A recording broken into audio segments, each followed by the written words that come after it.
My name is Prince Edem Samoh. I am a biomedical engineer by degree, but now my work is based in synthetic biology. I work at Ashesi University where I manage the lab we have here in Ashesi University. I've been a part of iGEM for a while now, and I met Kato through iGEM a couple of years ago. And then we are here today. This particular topic is very important to me because over the years I've come to realize so before I continue with that, I think I should tell you I am a co-founder of the Hive Bio Lab, which is a community lab in Ghana where we do a lot of research using low resource, and so you can still classify it as frugal science. Now, this topic is very important to me because during the COVID time, you realize that there was a very huge problem with getting reagents to Africa. And even if you have the funds to buy those reagents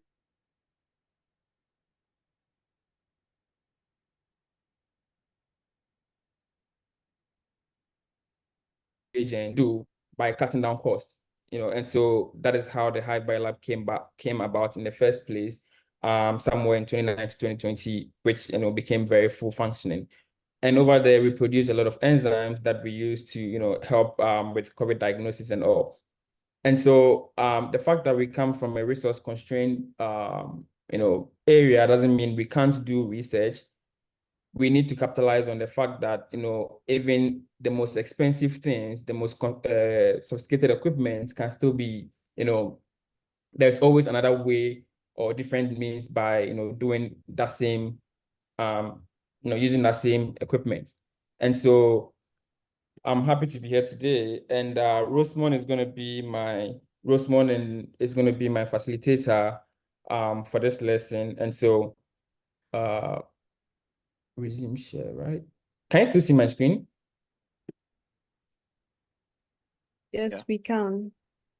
And you can see it changing. No. Can you see this? Okay. I did sharing and it just stopped. But anyways, I started a slide. It's now changing. Is it changing? Yes, now it changed. Okay. Okay. All right. Thank you very much. So now you can see my screen. Right. So as I said, yes. Could you please put in slideshow? Yes, it's changing, but it's not very clear. I don't know.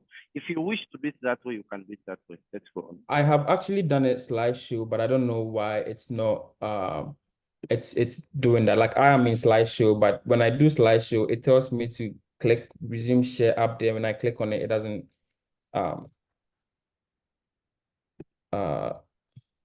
on. No. Just give me a second. Can I go to slideshow again? It still goes back to, resume share. I don't know what is happening, but right. So before I continue, I've been tasked to ask the class if anybody that doesn't have a group, as of now, should kindly fill this form. So I'll just send the form to the WhatsApp chat so that anybody that doesn't have a group should fill the form, and we will they will work together to get you guys into groups. So if you don't have a group yet, please kindly fill this form, and then they will get you groups. Is that okay? All right. So I can go back to sharing my slides now. So one other thing I wanted to talk about. So this is going to be the outline of the class, and I'm going to try and see if we can do it in less than an hour, so that there are a lot of questions in the slides that require you guys to think a bit. And so I'm going to give you guys some time to meet in your groups and then have some discussions, ask some of these questions. You can find them in the assignments as well. And so we're going to go through introduction through to looking at frugal science in synthetic biology concepts, looking at what makerspaces are, the function of makerspaces, the culture that exists among makerspaces, and then the part that is very important to me is looking at frugal science for biomanufacturing, right? And so I'm going to spend a lot of time around that side to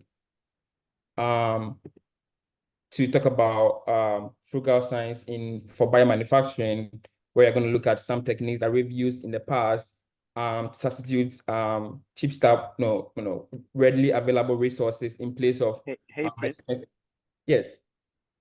Are you trying to move your slide? Because No, on my end, I'm not it's moving. No, I'm not moving. You're on the first slide. Yes, the outline. Are we on the outline? No, we're on the first slide. No. Oh dear Lord, what is happening? Is it moving now? Is it moving? No, it's not moving. No, it's Probably not you can moving. sign out and come in again. Yeah, I think that'll be the best thing to do. No, you can keep on the call. I will help you share this slide. All right. Yes. Perfect. Great. Thank you. Yes. Let me just stop sharing then. Okay. I think that would be great. Thank you, Kato.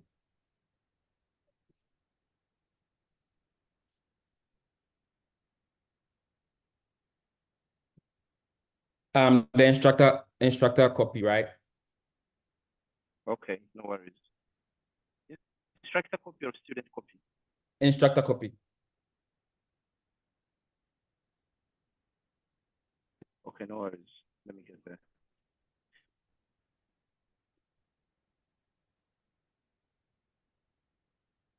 All right. So whilst Kato is sharing the screen, there are a couple of things I wanted us to do. So I'm going to launch the polls and just kind of get you guys to have a fair idea of what we are going to do today. Just answer a couple of questions that I've put in the polls, and then let's see where we all lie, in terms of frugal science, in terms of makerspaces, and then if you have any idea about what these things are. And so I'm gonna launch the polls now. If you don't mind, let me know if you can see them. All right, so the polls are up. Just let's answer the questions and see. Can you see them? Okay, great. I think you can see.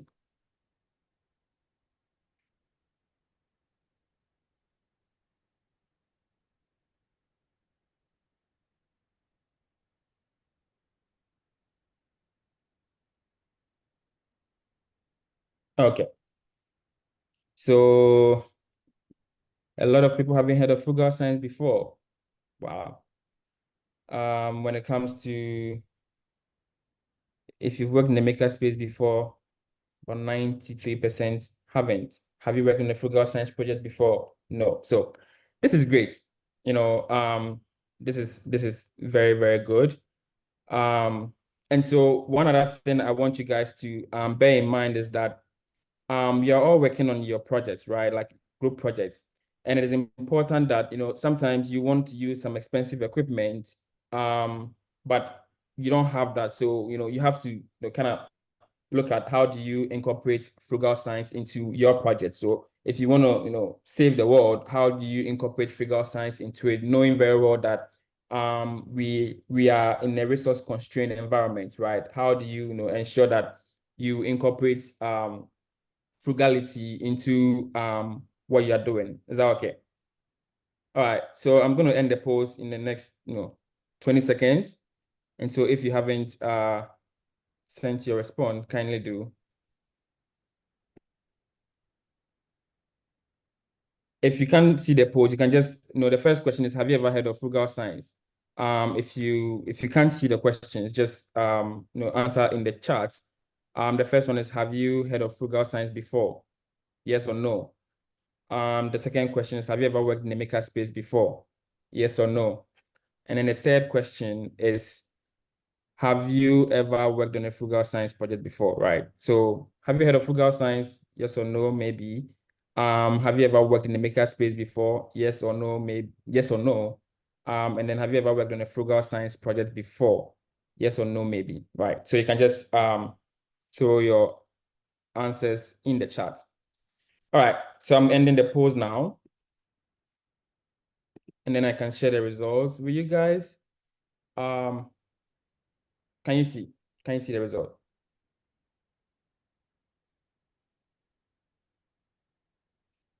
Yeah, we can see. Okay, great. So, a lot of people haven't heard of Frugal Science before, which is quite alarming, very, very alarming. A lot of people haven't worked in the Makerspace before, which is okay. And then working on Frugal Science project before, which is equally okay. All right, so I'm going to stop sharing and then we continue with the slides. All right. Kato, can we go to the, so please don't forget, if you don't have a group, Kato, Rosemont, can you kindly reshare the form again? If you don't have a group, please fill this form and then we will try and put you guys into a group. Those that do not have a group, we'll try and put you guys into a group. Right. All right. Next slide, please. All right. So in this lecture, we're going to look at introduction to what frugal science is, and then dive into what the frugal science in synthetic biology. Then we're going to briefly look at makerspaces, the culture that exists in makerspaces, and then the key elements of makerspaces.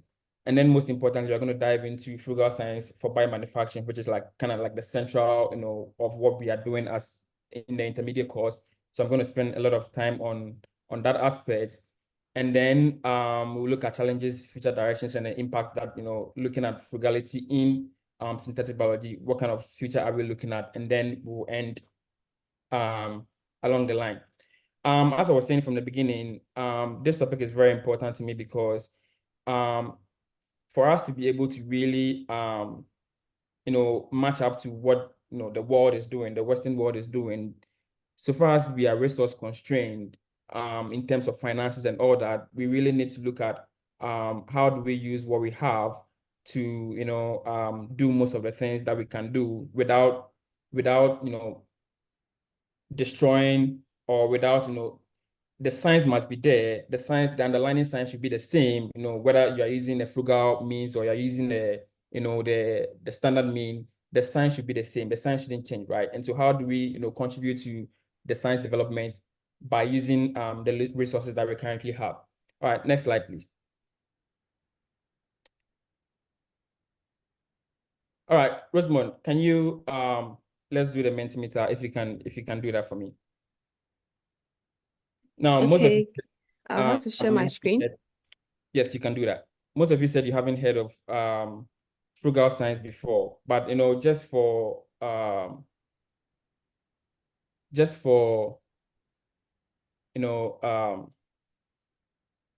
class sake, when you hear of frugal science, what comes to your mind? What comes to mind, right? I know most of you say you haven't heard of it before, but like when you hear the concept frugal science, what is the first thing that comes to mind? Because we need to know this so that if there is any misconception, any idea that you have or you think of frugal science, then by the time you finish with this lesson, you kind of have the right idea and you have the right information to go with, right? And so yeah, you can, if you can't use the Mentimeter, you can still type in the chat if that is okay for you. Simple yet novel science, economical, right? Optimizing, okay. Now it's coming. Okay. Resource limitation, affordable, right? Accessible. Anyone else? Just keep them coming. Economical. Cost effective. Open science, right? It's open science, frugal science. We'll see. Bioinformatics, right? Computational biology. Okay. Anything that comes to mind, just throw it in there. When you hear of frugal science, what is the first thing that comes to mind?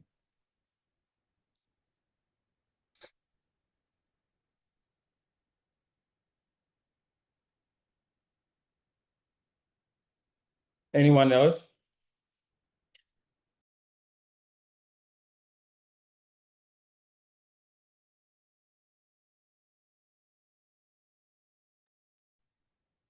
All right. So a lot of people said cost effective, innovative, computational biology, which is, I haven't heard that before. Bioinformatics, I haven't heard that before. Resource limitation, I have heard that. Open science, I have heard that. All right, low cost, okay. Okay, that's fine. That's fine. All right, Rosamond, can you stop sharing now? Okay, thank you. Kato, can you come back up? There's one last, icebreaker activity that we need to do before we dive into the slides, right? Now, this question is very important because I put this question here and I'm just gonna randomly put people in breakout sessions because before you can, as part of your group project, right? Before you can come up with a tangible, impactful project, then you need to understand and you need to know what the problems are, what the limitations are, right? And so that's why I put this question here to kind of help people just randomly, as a group, think about what are some of the challenges that researchers face. Maybe some of you are students, so what are some of the challenges that you as a student you face in your labs in school when you're doing research in school or you're doing your lab in school? What are some of the challenges that you face? Just 5 minutes, and then let's we'll have here 68, so just 10 groups. Right. All right, so randomly, all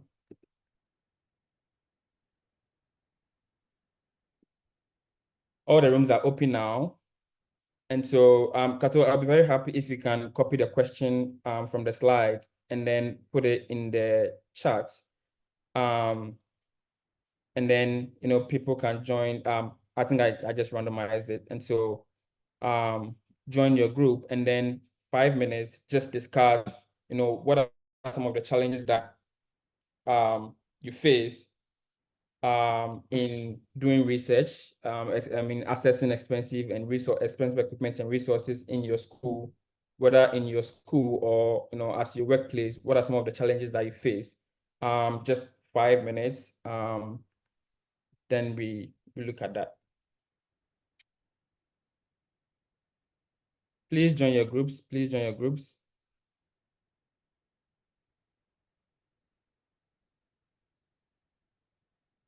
So we come back at 16:58. 16:58. Rosamond, if you want to join any of the groups to kind of talk to them, Kato, if you want to do that, I think if you do that, if you leave, we might have problem with the sharing, right? If not, then it's okay.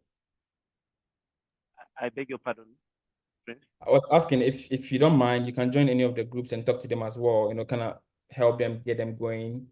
If nobody is talking. Maybe let them brainstorm on their own. Okay. Okay. Yeah, that's I fine. think it's more good. That's it. Okay.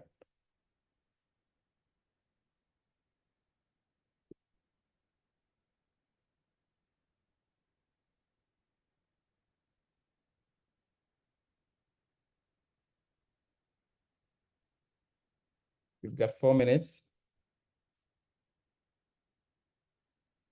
There's still a lot of people here who haven't joined their groups. Still a lot.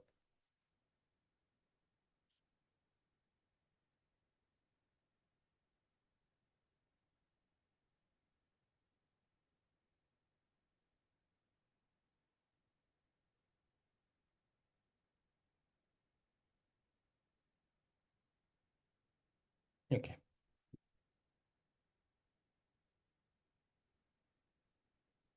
Someone is asking how she can join the group. Please try to explain. Others the problem.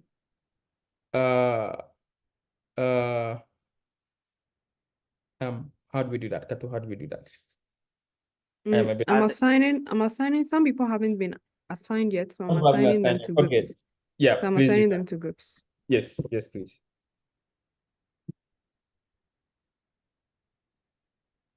Please, if you have just joined the lecture, they are assigning your group for discussion in breakout session. You can please join the breakout session. Just click the blue button which has join, and you join your session, your group, and discuss on a question which is what are challenges what are some of the challenges researchers may face in accessing expensive resources.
We've got 1 minute more.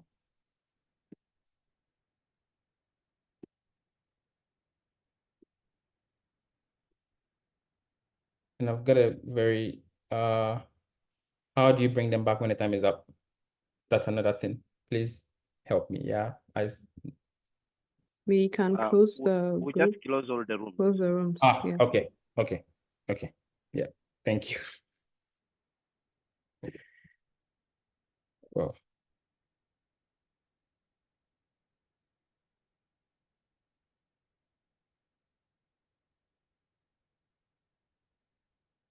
All right, time is up. Can we close the rooms now?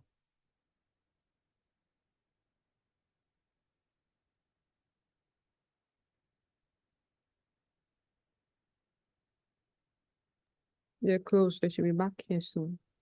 Yeah, all right.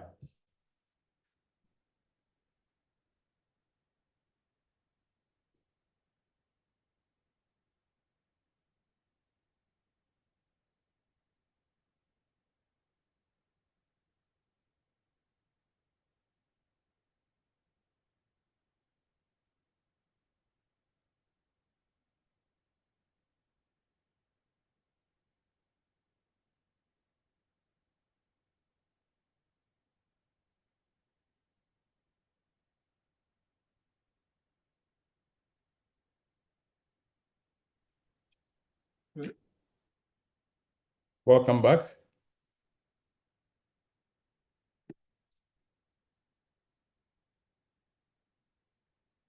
Please let me know when it closes completely, Rosemary.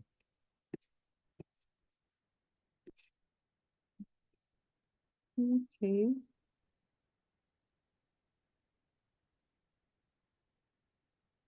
I think you can go ahead. All right. Now, not to waste any much time, just, whatever you guys discuss in the group, just throw them into the chat. I see people said, simply financial constraints. So all you're thinking about, okay, it has to do with, finances. And that is why that is, some of the challenges that you can face. Any other thing other than finances? Did any group discuss anything other than, money?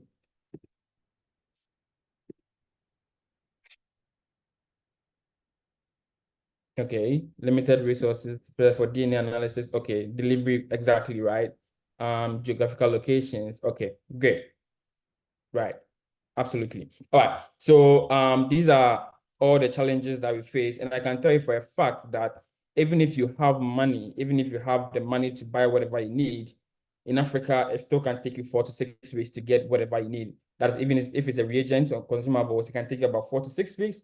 if it is an equipment, it can take you about 3 months to 4 months to get the equipment that you need. And so, whatever be the challenge that you're thinking about, if you think it's only about finances, I can tell you for a fact that there are even bigger challenges when it comes to, what getting the equipment and, whatever you need to do your work. And so, we're going to dive into the lecture. Next slide, please. Someone has raised up their hand. Yes, say, I think he was referring, the person was referring to the breakout sessions. All right.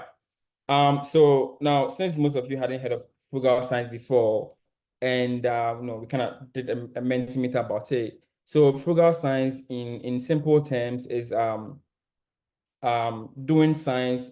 So it refers to the practice of conducting scientific research and experiments using low-cost materials, equipment, and resources. Right. So basically, doing science doing science using low-cost equipment, resources in general, right? And so that is what Frugal Science is, doing the same science that you do using all the expensive equipment, doing that same science, but in this time with low resources and readily available resources. And then when you talk about Frugal Science, there are some principles that need to come to mind, right? So when you're thinking about does my solution, if you want to know whether or not your solution or your science is frugal, there are key principles that it needs to follow for it to be classified as frugal, which is one, it needs to be affordable, meaning that it has to, you have to use cost-effective solutions for those particular scientific challenges, and then utilizing inexpensive, but readily available resources. Down the line, we'll see most of these things that I'm talking about pretty soon. And then it needs to be accessible in the sense that now, first of all, when we talked about some of the challenges, I saw some of you say, geographical location, the time constraints. And so for your solution to be frugal, it needs to be accessible, meaning that anybody, any part of the world can readily get your resources or get whatever you did and still be able to, reproduce exactly what you did. And then the last part is it must be adaptable, right? In the sense that, so for example, if I'm building a PCR machine, right? If I'm building a PCR machine, the adaptability is that can I replace one part with another part and it will still function correctly, right? And so, for example, if I need to use a plexiglass for something, can I use any simple aluminum block or whatever I have, and is it still going to function all right? Is that okay? Now, there's one thing that I put down here, which is the notes, and I think you need to keep this in mind that the science and the underlying science, behind the frugal innovation should not be frugal in the sense that, yes, you can use, low resource, in place of, the standard. For example, if you want to use IPTG, right, you can choose to use something else in place of IPTG, but then the underlying science behind why we are using the IPTG for induction shouldn't change, right? We use IPTG because we need to induce a lactose environment. And so you can't say, okay, I'm going to use something else. Now, that thing that you're using, does it still obey that principle of, inducing a lactose environment? Is that okay? So the science underlying frugal innovations shouldn't be frugal. And I think you should keep that in mind. Next slide, please.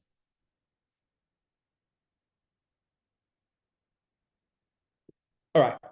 And so how do you, in general, come by frugality, right? How do you, in general, design a frugal innovation or a frugal idea? The first thing you have to look at is what is the scientific problem, right? What is the scientific challenge, right? And then you go down to looking at, the various components of that challenge in the sense that, so for example, if it is about building a PCR machine, what is the component? How does that machine function, right? If you know how that machine functions, then you can, look at the pieces and replace those pieces, and then you can have, that new module that you've done.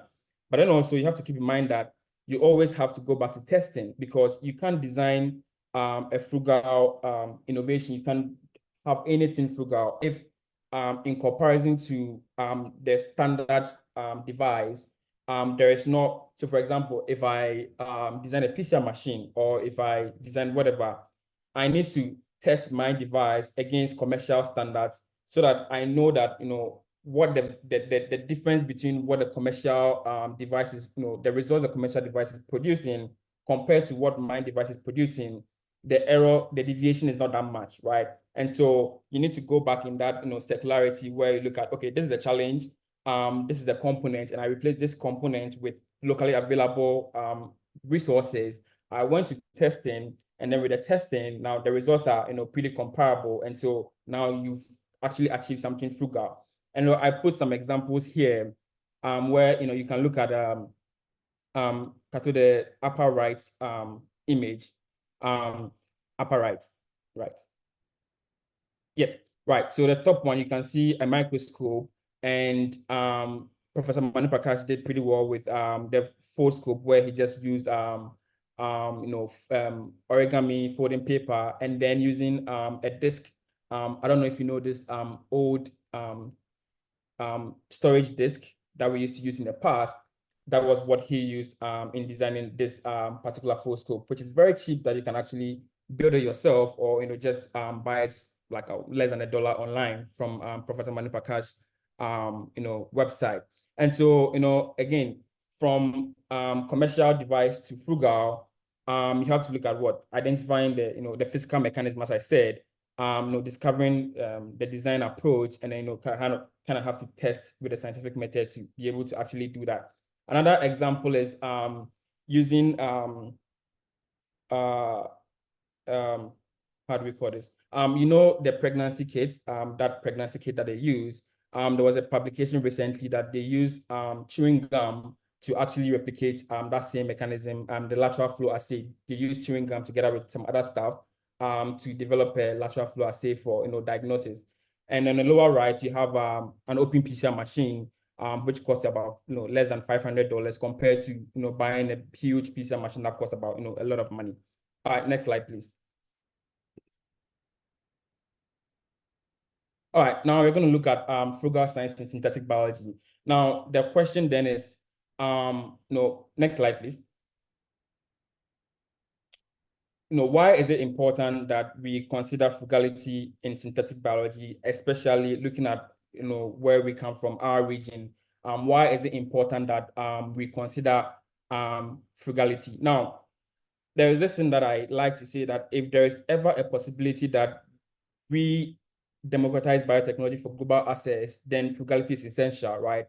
Now, if you want to democratize biotechnology for global access, then frugality is essential, in the sense that there is no way that every institution in Africa can buy a PCR machine, can buy HPLC, can buy autoclave, can buy a -80 freezer, right? And so if we really want to democratize biotechnology for global access, then we have to look at what are the frugal means that we can do the same thing that these heavy machines do and still be able to achieve the results that we're looking at.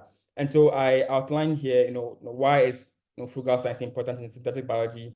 I kind of highlighted a couple of things here. One, cost, right? If you want to do any protein engineering, so that the things I put here are things that you need in relation to being able to express any protein or do any protein engineering work. You need a bioreactor, right? And commercial bioreactors cost expensive, but then you can look at a frugal science bioreactor. So on the slides, when they share the slides with you, when you go to the appendix page, I have all the links there that you can actually click on that to have access to all the information that I put in here. And so if you want to build a bioreactor for yourself or for your lab, you can do that easily. And so we look at the commercial version of the same equipment and look at what it costs frugally, the frugal version of it.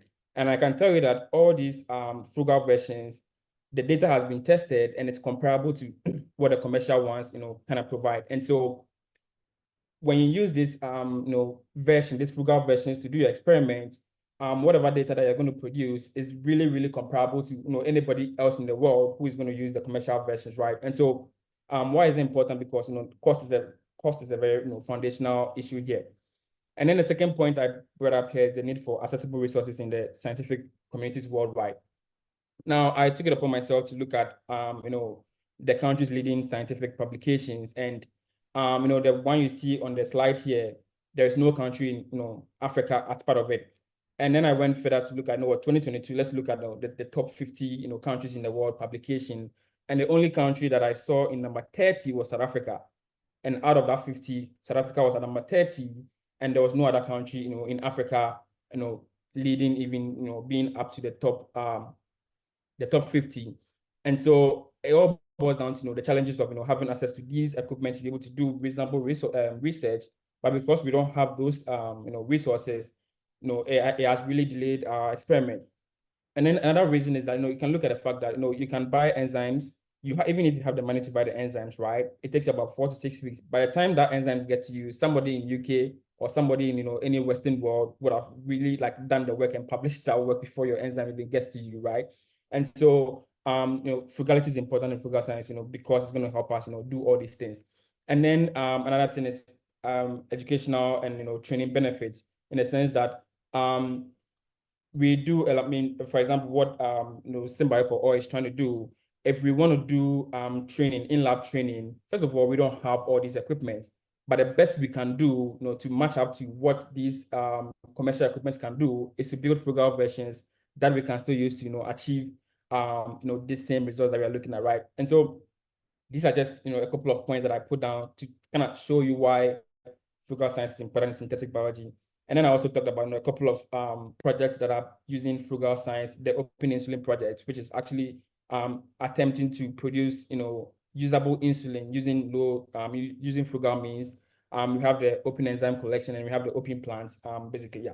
Next slide, please. All right. Because of time, we're not going to do this, but, you know, just kind of think about the questions here, right? What are some of the specific challenges in synthetic biology that could be addressed using, you know, using frugal science principles, right? So again, when you think about these questions, it's going to help you, you know, kind of narrow down what your group project is going to be, right? You know, think about, okay, what are some of the specific challenges in synthetic biology?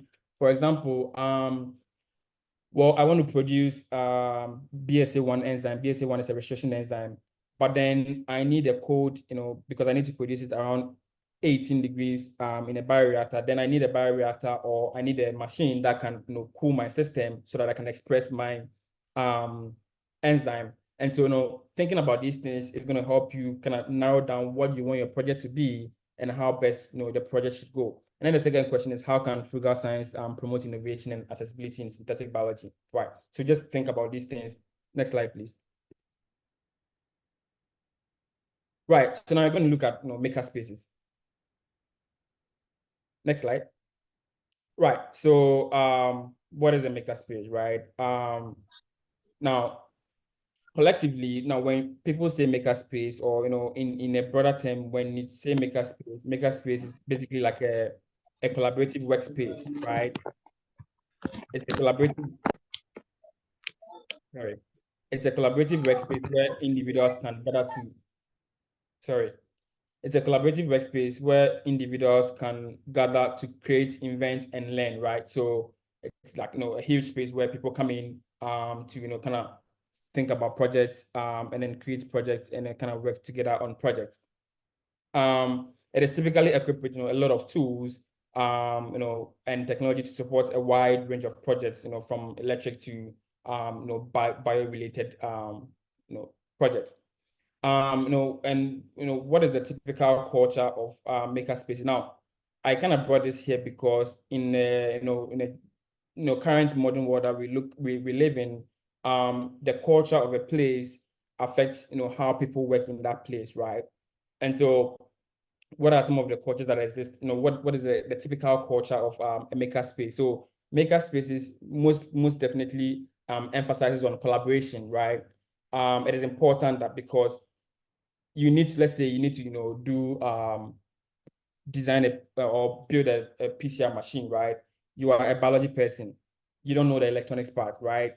So, you know, makerspace, then you go there, you find somebody with a, you know, electronics background. You can do that with, let's say you're an electronic person, you don't understand the underlying biology of, you know, what do you need to, you know, to design a PCR machine. You need to understand the, you know, the foundation, the biology, why even the PCR machine is even needed, the DNA replication mechanism, right? And so you go there, you find a biology person, to collaborate with to be able to do that, right? And so Makerspaces emphasizes on collaboration, creativity, right? Where, you have to kind of look at how do I use the least things I have to achieve, maximum, output of what I have. And then it emphasizes lastly on hands-on learning, where, you have to do the things yourself, using your hand and, basically get a feel of it, how it is working like. Now, in the past, most people think makerspaces are just like for hardware related stuff. But, technically that's not true, because now we have biospaces, which are also makerspaces, like the High Biolab, classic one is the High Biolab in Ghana. We have counterculture, we have, a lot of Gen Space, we have a lot of them that exist outside. Now, what are the key features of Makerspaces? Technically, like, they have like access to tools, like I mentioned. They provide a lot of collaborative opportunities. And then lastly, you kind of get the opportunity to learn hands-on skills. There are a lot of workshop tutorials, just like, what we are trying to do here. You go there and then they have already built a lot of tutorials that, you can actually use to learn and develop your skills. Next slide, please. All right, and then kind of talk about what the importance of makerspaces are. One, fostering innovation, building community, and empowering individuals. So these are the three things that I talked about as the importance of makerspaces. One, fostering innovation, where you can go there with an idea, and then the makerspace serves as an incubator where you can kind of build your idea, have business proposal attached to the idea, and then get out of that place having something innovative. And then building communities, you kind of have support and inspiration from other people in the space. And then finally, empowering individuals. By the time you leave there, you kind of have like a lot of skills. Even if you went there as a biology person, now you can do soldering, now you can do pipetting, now you can do PCR, so empowers you to be able to do more. And so in the link that you get, I kind of put a tour of the High Biolab there, so you can have a look at what a typical biology bio makerspace looks like. And then, so some of the examples here. So Gen Space is the first ever, bio makerspace to ever exist in the US, worldwide. Gen Space was the first. And then we have the High Biolab, which came to Ghana around 2019, 2020, BioCurious in California. And then we have Tech Shop. Now, we can build our own, makerspaces by starting with, what are some of the things that we need to be able to build that space. And then, we look at how do we get those things to start that space. Next slide, please. All right. So now we look at makerspaces. Now, what are the benefits of these spaces for synthetic biology growth, right? Now, how does these spaces influence, affect, promote, and ensure that synthetic biology is essential? One, I kind of mentioned that you have access to all these, equipment and resources. And so, the affordable equipment and high-tech tools that you can actually use there.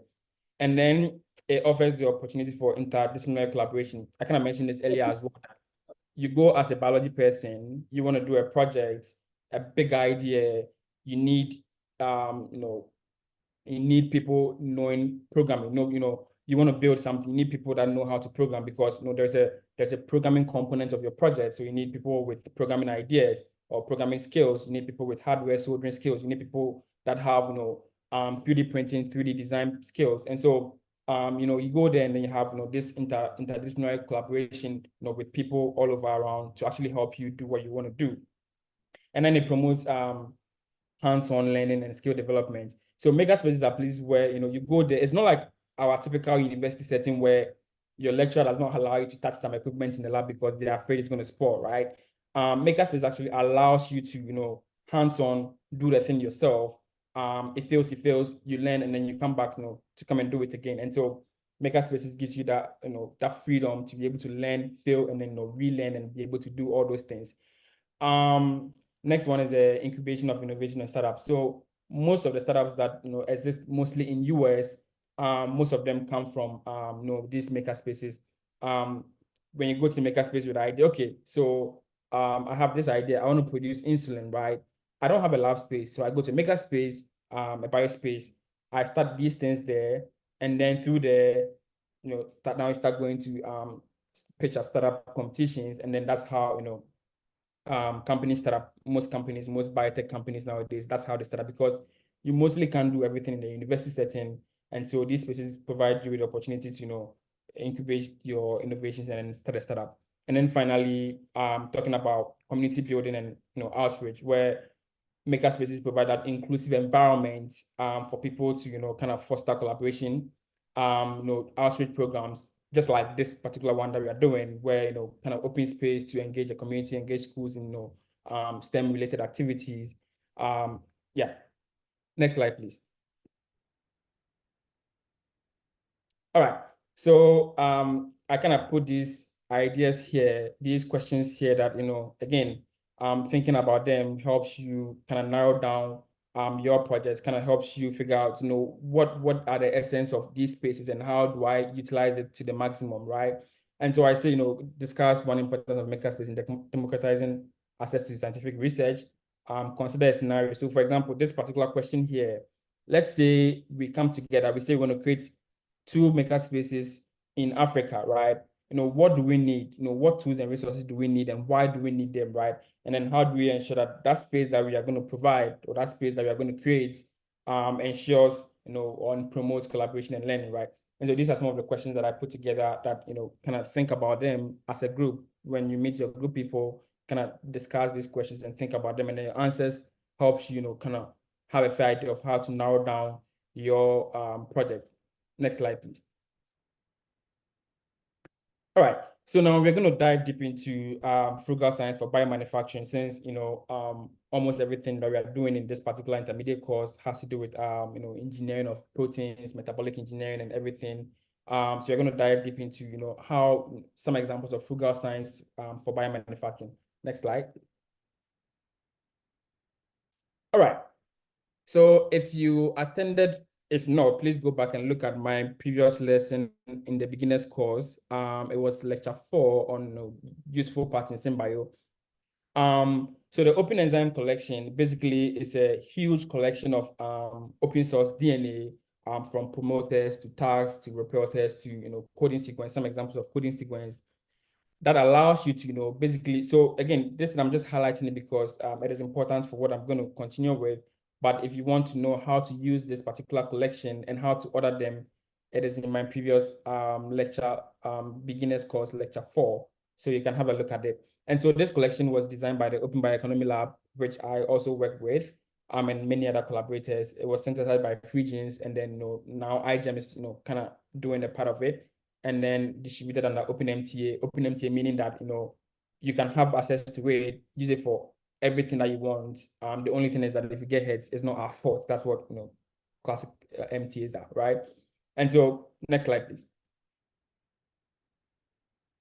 Right. So the impact of that, right? So we have promoters. So we have the PDON promoter, which is a light indicible promoter. We have heat indicible promoter. We have a lot of tags to help you purify your proteins. We have a lot of reporters. And the coding sequence, the most important coding sequence that we did was OpenVent for regular PCR. It's a tag polymerase for PCR, BST for LAMP, HIV-RT for RT-LAMP. So we have a huge collection of coding sequence that you can actually use. So for example, if you want to produce, let's say I want to diagnose some disease, but I don't have money to buy the enzymes. And so you go to this collection, you use, the tools that we have created. Again, I explained it in details in my previous lecture, so you can have access to that and see how it functions, right? All right, next slide, please. All right, so I kind of did an overview of, what are the manufacturing challenges, right? So from, let's assume that we've created our plasmid already. We have our, engineered bacteria already. And then we are set to produce, manufacture whatever protein that we want to manufacture. I kind of look at the timelines of all the various steps involved. And then I highlighted a couple of challenges that you need. And then based on those challenges, we look at what has been done, what have we tried to do to make it more frugal, right? So you look at, the first step is like incubate and, induce in flask, centrifuge to pellet the cells, and then you have to break down the cells to take the proteins out. You have to inactivate every other enzyme. You have to purify, and then, kind of run SDSP to confirm that your protein is indeed there, right? And so you look at that, and then you look at some of the challenges. requires expensive equipment to do that, and it's time consuming. You know, again, this part is time consuming. When you go to the enzyme activation, you can end up damaging the protein of interest. Looking at enzyme purification, it's expensive because you need to use, for example, if you want to use the IMAC buffer, you need to do nickel NTA purification. You need to do, if you want to use HPLC to separate your protein. So there are a lot of expensive and hazardous reagents that are involved here, right? And so how do we ensure that, you know, we have, you know, kind of cheap ways of doing that? Now we can go to the next slide, please.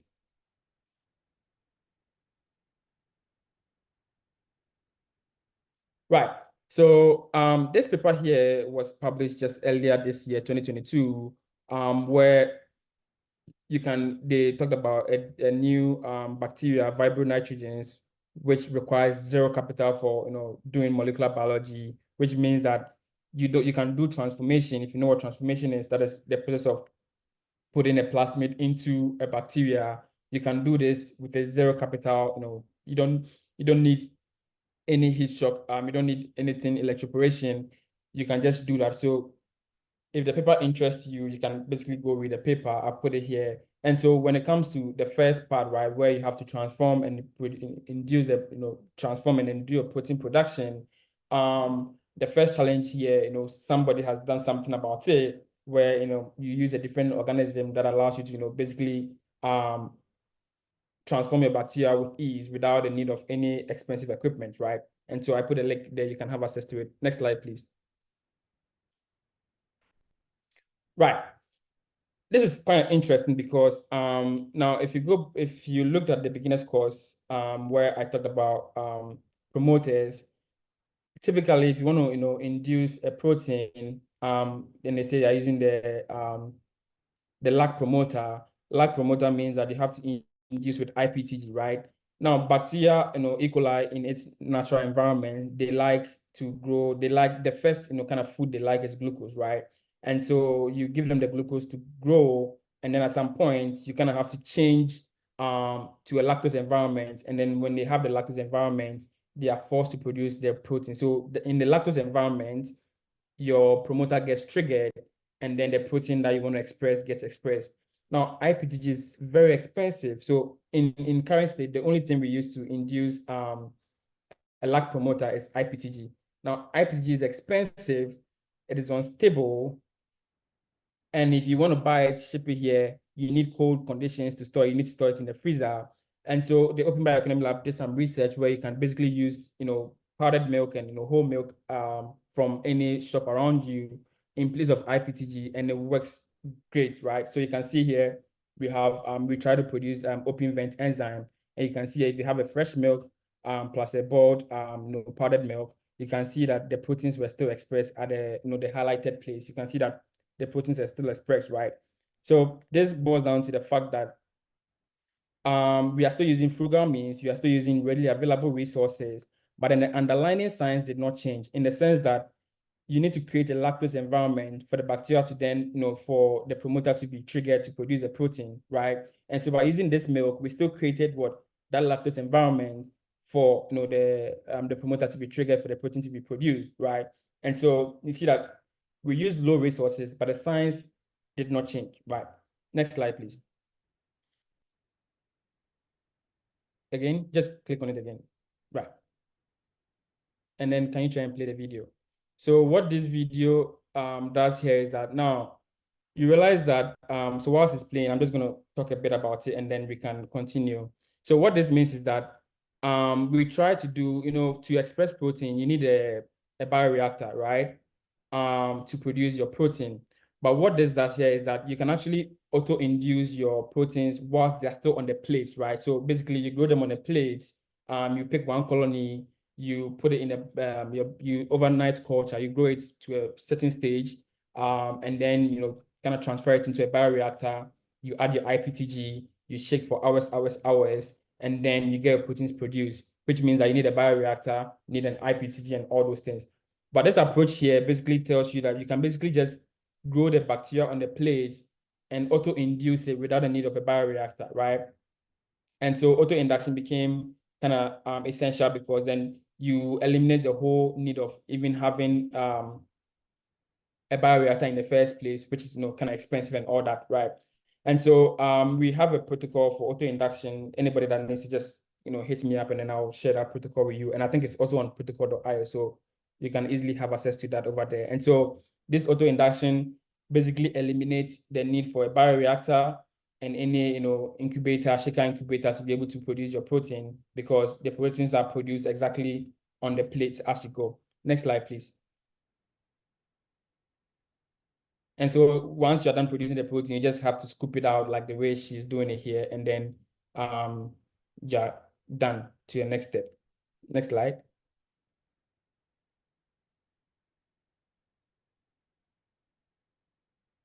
Next. Right. And so I'm going to continue with that auto induction. So now, I'm using one classic example of what we did. We're doing open vent, which is a Taq polymerase, right, for PCR. And so, once you do the expression, you have to do purification. Sorry. And then after the purification, before you can use, this thing really gets me confused. So, okay. And then, so you produce the protein, you have to break the protein, use a lysis agent to break the bacteria apart, and then, right, use a lysis agent to break the bacteria apart, and then after you break it apart, you kind of purify and get your protein out of it, and then once you get your protein, before you can use it. But this approach is what we call the cellular reagent, right? What you basically do is that you've expressed the protein, the Taq polymerase, in the bacteria, you kill the bacteria, and then because the enzyme even works at 90-something degrees, because, basically when you're running PCR, your first denaturation is about 90-something degrees, right? And so if you have that, all you have to do is you dry down the cell, right? And then you use that mixture to run your PCR, and then it works fine, right? And so this is what we did. But then the challenge was that even after, 6 months, 3 to 6 months, the bacteria was still alive, right? Meaning that we are putting live bacteria, into the PCR reaction. And then we didn't like that. So we're like, okay, then how do we, make sure the bacteria are dead and we don't put live bacteria into our reaction? And so we heated the sample for 10 minutes, right? Next slide, please, Kato. We heated the reaction for 10 minutes. And then you can see that. So we tried, heating it 50, 60, 70 degrees for 10 and 20 minutes. And then at 10 degrees, 50 degrees for 10 minutes, we kind of see on the first, the top where we had no treatment.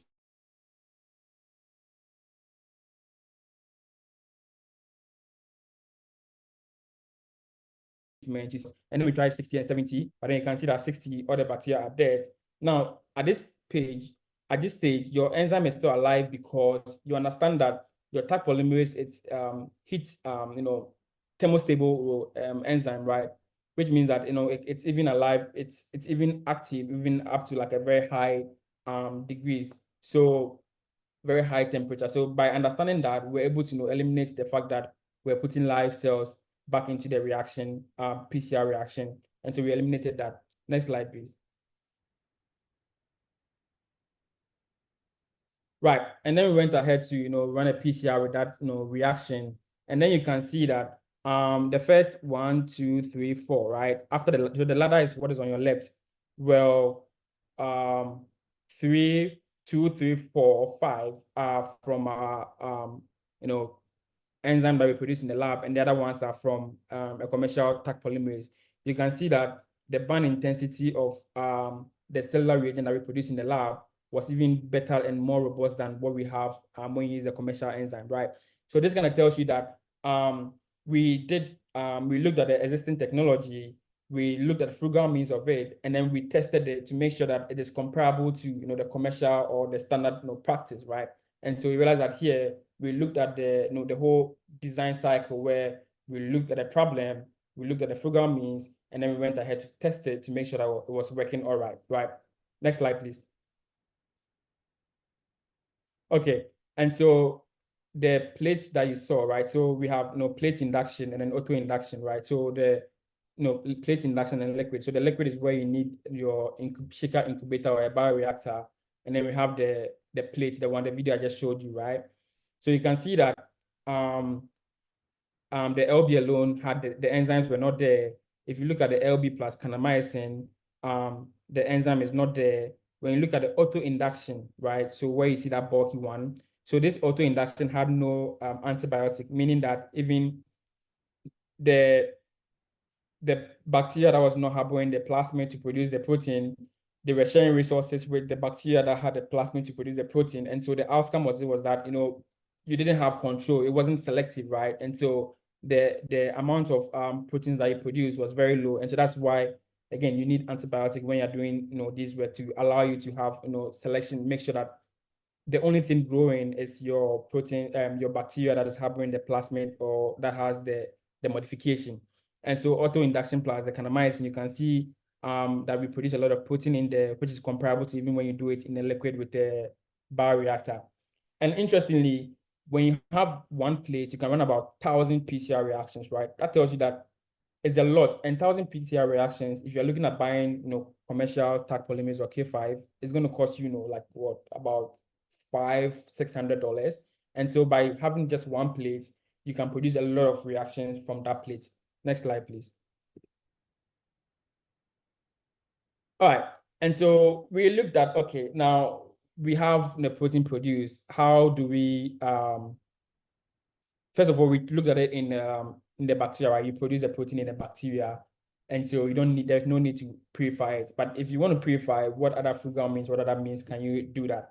And so we have the heat treatment, right? Again, understanding the science that the enzyme that you're producing is, very stable even at high temperatures. And so what we did was that, okay, we broke the bacteria apart and then we heat the reaction at 75 degrees for about an hour, right? Now, and then we were able to, we centrifuge down and then we separated the supernatant from the cell pellets, the cell debris. Now we can see, next slide, please. Now from here, we can see that, so when we broke the plasmid open, so on the pre-induction, which is on the left, induction, post-induction, supernatant in the cell pellet. Now, the cell pellets here, right, as compared to the supernatant when after heating for 1 hour at 75 degrees, you realize that the amount of other proteins still present reduced drastically, right? And so you can see that, the interference of other proteins in your, the interference of other proteins on your, needed protein is very, very less compared to, when you do the cellular reagent, right? And so here you can see that when you just heat it at 75, your reaction 75 degrees for 1 hour, you reduce, a lot of protein and it helps you purify your protein. Next slide. And then we try another one with, salt and with sodium ammonium sulfate, which is pretty better, but, better than the heating reaction. So ammonium sulfate is actually pretty easy to get. So again, you lyse your cell, and then they check for a lot of, what percentage of sodium ammonium sulfate, is best. And so we use ammonium sulfate, and then so the reason why it's called ammonium sulfate precipitation is that once you add ammonium sulfate, you're going to start to have aggregation of your cells. So after you leave it for a while, you centrifuge and then you discard the supernatant. Then you resuspend the cell pellets in your, whatever needed buffer you have. Next slide, please. And so here you can see that compared to the heating method that I showed you, now if you look at 40% weight over volume of the ammonium sulfate precipitation, you see that here you have only your enzyme over there, right? So every other thing is gone. And so this method was pretty good at, ensuring that, okay, there's no interference with any other protein. There's no protein present in your your sample. And so this kind of method of purification was, very good as well.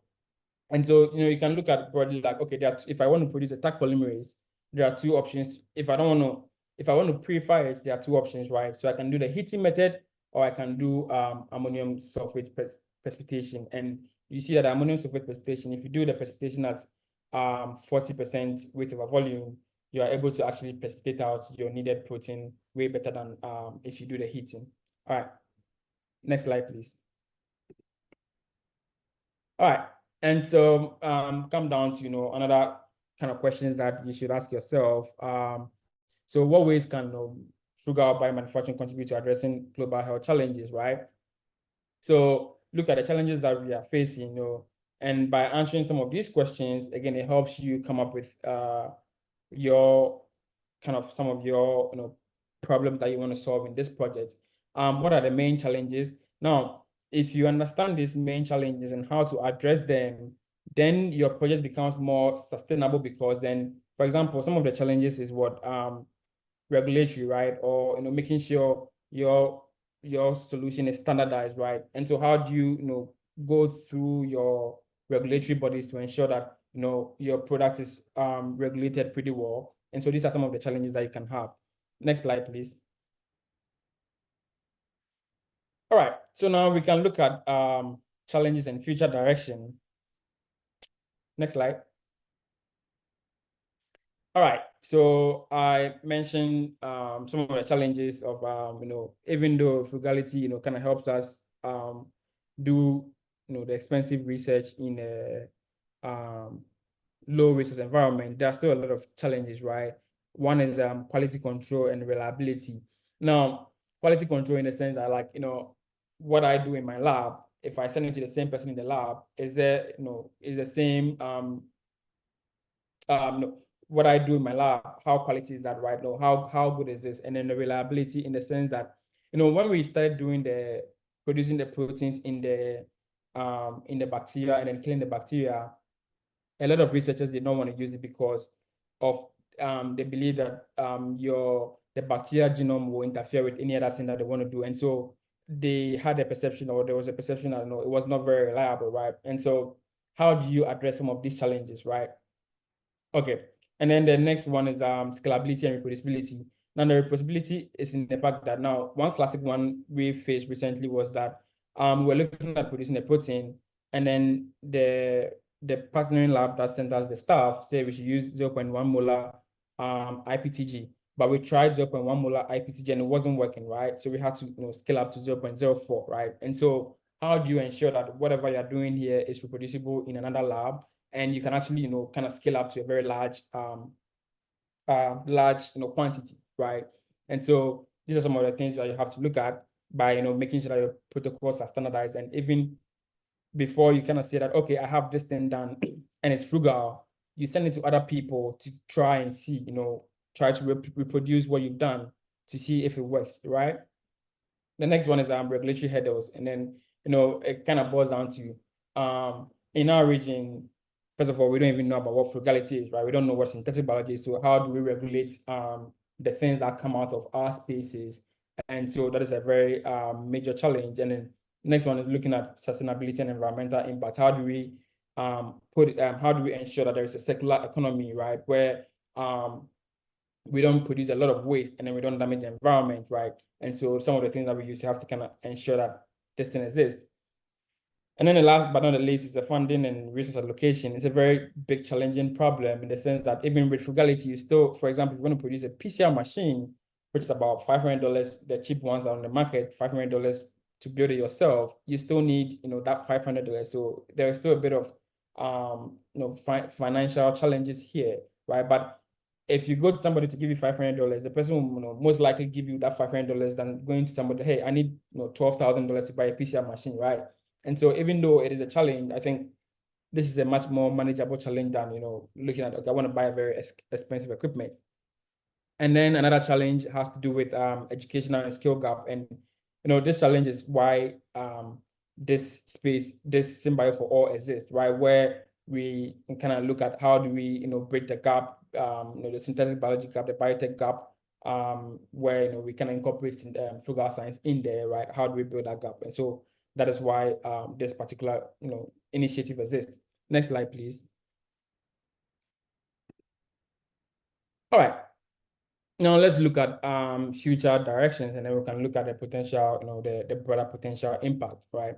So future directions basically, integration of digital technologies. Now we are at the point where AI is like everything is, AI driven, right? So how do we incorporate AI into what we do? So for example, I can build for example, if I want to build a bioreactor, right, and I want to, incorporate AI and IoT in there, how do I do that? Okay, so I can, design my components in such a way that, for example, I have to grow if I'm using a bioreactor, for example, right, I have to grow my culture to about 0.6 OD, and based on constantly checking, I know, okay, if I blow air into my system at this particular rate, I can reach my OD at 2 hours, right? Or you kind of incorporate something that constantly check the optical density of your culture, and then once you've reached that OD, because of your your IoT system, it automatically pumps your IPTG into your mixture, and so all you have to do is set everything up and then just leave it, and then you just go away. By the time you come back,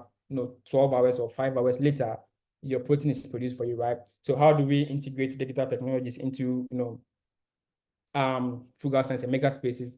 The next one is, expansion of open source platform. So one example of open source platform that is quite useful in, doing bioinformatics work is the BenchLink, right? Which again, I talked about it briefly in my previous class. And I think there was another lesson in the previous class, beginners course, that talked about, BenchLink. How do you do bioinformatics on BenchLink? So, how do we make more open source platforms to allow us to do more frugal science work? And then next one is about, sustainability and circular economy, right? So we have to measure that, okay, how, for example, the feed batch that we are using, how do we ensure that we are using, feed batch that is of all, like, industrial waste into, producing whatever proteins that we want to produce, or using industrial waste as a feedstock for our bacteria to, produce whatever that we want to do. And then also making community-driven innovation. Now, I don't know about you, but, during COVID time, most of our parents, say they won't take the COVID vaccine because, it makes you magnetic and all that, kind of thing.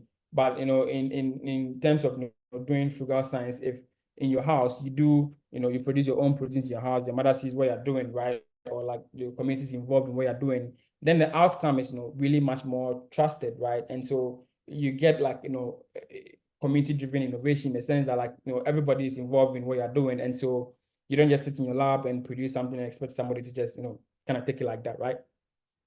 And then last one is educational integration and workforce development, right? So again, the educational integration is, what we are trying to do here, where, we kind of teach a lot of stuff, and then in that, then we kind of develop people for the workforce, the biotech workforce. So, what are some of the potential impacts of, frugal synthetic biology on the broader impact, right? So by doing this, we can accelerate innovations, meaning that I don't have to wait for 6 to whatever weeks to get my enzyme, or I don't have to wait for 3-4 months to get my my equipment to run a PCR. By being able to produce this thing in-house, right, then I can actually come out faster with a lot of innovation, right? Because it is because of these challenges, right? The challenges that we identify right from the beginning, that is what is slowing down innovations when it comes to research in Africa, right? For example, or research in the global south, for example. So then by looking at frugal science and the future direction opportunities in frugal science, you can look at basically having accelerated innovations coming out from spaces like this. And then we can also improve global health and sustainability in the sense that now there are some health issues that are entirely related to Africa, right? And so if we don't solve our issues now, who is going to solve it for us, for example, right? Because nobody wants to develop a company on something that is not global, right? For example, producing a drug on leishmania, right? Leishmania exists in only some African countries, and nobody will want to do it, right? Big companies will not want to do it because, come on, they won't get markets out of it, right? But by looking at frugal means in that, we can actually drive a lot of improving the global health and sustainability, and then also enhances scientific collaboration in the sense that I don't need to have a very huge PCR machine to collaborate with somebody in Cambridge or to collaborate with somebody in the US, because if I have my PCR, then I can run whatever PCR the person is running, right? And so we can actually collaborate on some of these things. And then lastly, we look at empowering underrepresented communities, which mostly is like the global south, right? by being able to incorporate frugal science into most of our things, then we're going to empower a lot of people in the underrepresented communities. Next slide, please. Right, another food for thought, right? Kind of questions to think about: what sustainable practices can be integrated into frugal biomanufacturing to reduce environmental impact? So these are things that whatever project that you are looking at, think about sustainability, right? How do you reduce environmental impact, whatever project you're doing? And then how do you ensure that there is a community-driven innovation to increase public engagement in whatever project that you're doing, right? All right, so these are questions that you think about. Next slide, please. All right, so in conclusion, we kind of threw a little more light on understanding what frugal science and biospaces are, where we said frugal science is doing science in a resource-constrained environment. We discussed makerspaces and looked at some of the core principles of a makerspace, and then we looked at the challenges and some of the benefits of challenges and solutions of doing synthetic biology. And then finally, we just talked about the future direction and opportunities of frugal science in synthetic biology. So next slide. All right. So I want to urge you all, right, that think about, because with frugal science, looking at frugal innovations, there's a lot of things you can do. And then I want to take a moment to talk about one of the projects that my colleague is doing in the lab, Rosemond, where she's trying to see that basically you need to keep your bacteria in the -80 freezer if you want it to stay longer, right? But then she's trying to see, basically, can we keep the bacteria on a lab bench for as long as possible without the need of a -80 freezer, right? And so she's kind of looking at ways of drying down the bacteria to keep them stable at room temperature on a lab bench. And so in your day-to-day activity, you kind of think about what can I do, right? What can I do? What it doesn't have to be big. It doesn't have to require so much, right? What can I do, to kind of build up on, the frugality, kind of build up or to contribute to, the whole scientific community? Again, it doesn't have to be big, right? Think about it. Just kind of your day-to-day activity. What can I do? How can I, kind of break down proteins and break down cells to release my proteins without the need of lysozyme, which is expensive, right? Think about some of these things. One thing we tried to do was that, you can break down cells by putting sand in them and then, vortexing at a very high speed. That can do that. For example, if I want to, purify protein, and luckily the protein has a histag in there, but I need silica gels to purify, or nickel NTA to purify my proteins. How can I do that? Now, sand, the sand in your backyard is full of silica, right? So can I use just my backyard sand to purify my proteins, right? So, you kind of have to think about, how do you use day-to-day resources to kind of do most of these expensive, tedious, and laborious experiments that are being done out there. So thank you for indulging me. And if you have any questions, you can ask. Thank you.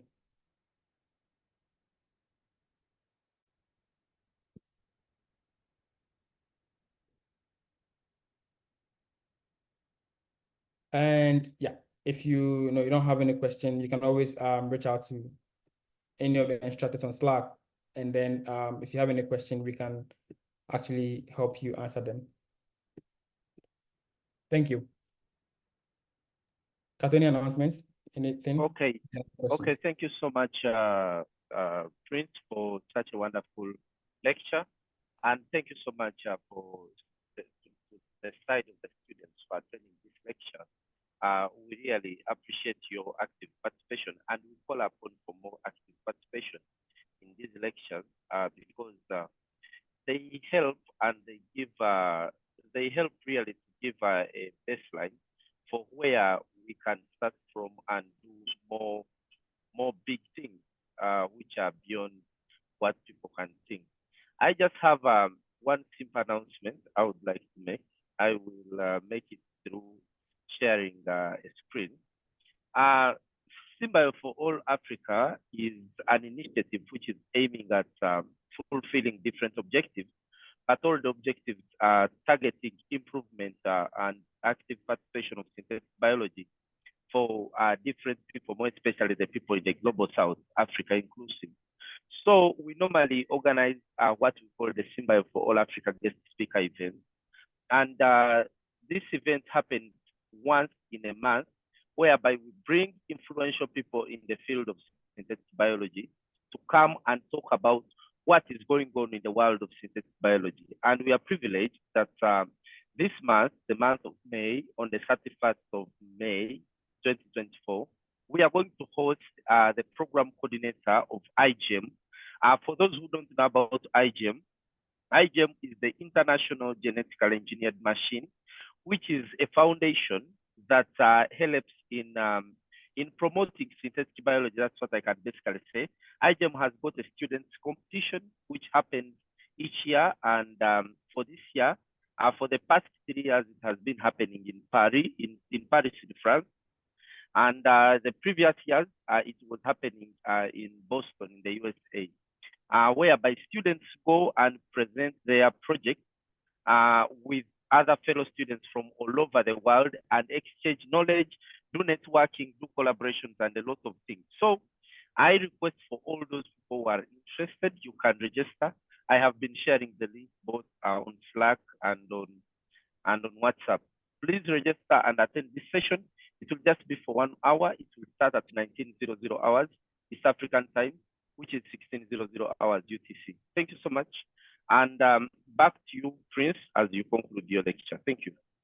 All right, thank you very much. And so somebody asked, so when you get the slides, on the very last slide, I added links to, you know, how do you build your own open PCR, how do you build your own bioreactor, everything is over there.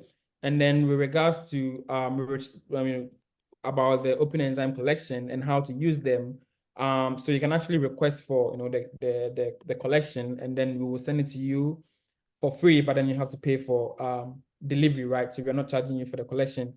And then we also have 2-week loan. We have some of the already, you know, tested and assembled parts. So for example, we have open vent, we have BST, we have HIV-RT.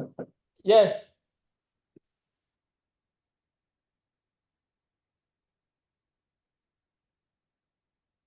Right. Sorry. We have HIV-RT, and so you can just you know, request from us, and then we can send you these pieces that we have, and then we also add a lot of protocols for you to actually be able to produce your own enzyme to run your PCR or your LAMP or, you know, reverse RT-PCR. You can do all that, and so you can always reach out to us, and then you know, your questions, and then we'll help you out. And so if there's nothing else, thank you very much. If you need anything, just ask on Slack, and then I will respond. Thank you. Okay, thank you so much, Prince. I will share again the link for the event, both on Slack and on WhatsApp. And for today, I think we can stop here. And I wish you a nice week. We meet on Friday, and we meet again in week 6 lecture next week on Wednesday. Thank you so much. If you have any questions, reach out to us on our email, on Slack, and on WhatsApp. We shall always respond to you. And please, if you are not on our mailing list, let us know so that we can add you there. Thank you so much.